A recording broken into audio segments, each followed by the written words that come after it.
neighborhood, and they'd say yes. And I mean, these women were all different descriptions. I don't think any of them you would mistake for Lacey. I would have never in 1,000 years thought that I would have been called to be a witness, but we kind of put two and two together.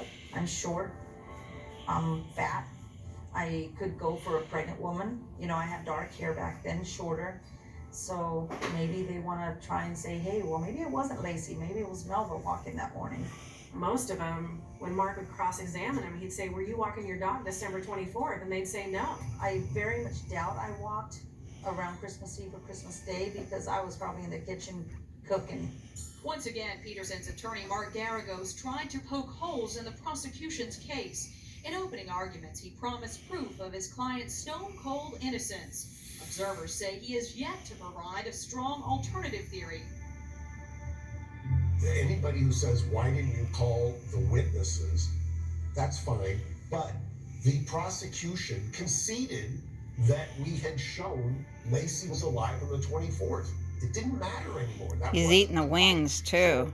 I could sit and I could call in 12 different witnesses. He's eating the wings. Themselves about what she was wearing, where she Those are maybe blah, like blah, chips blah. to him. It didn't matter. I'd already established that she was alive on the 24th.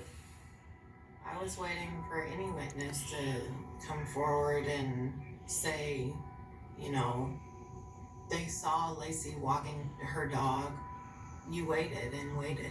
They never proved it. I would have found it persuasive to have a string of witnesses saying, I saw Lacey doing this, I saw Lacey doing that. The worst that would have happened is they would have been cross-examined and their testimony arguably discounted. You must take that risk as a defense attorney. He's eating the Sometimes fly you just legs, must too. Swing for the fences, knowing that you might strike out. That witness may just implode on the witness stand, but you still have to take the chance. After a 5-month trial that left much to be desired for both sides, it'll be another moment of high drama when closing arguments Otis. in the capital murder trial of Scott Peterson. Their closing was an emotionally directed closing.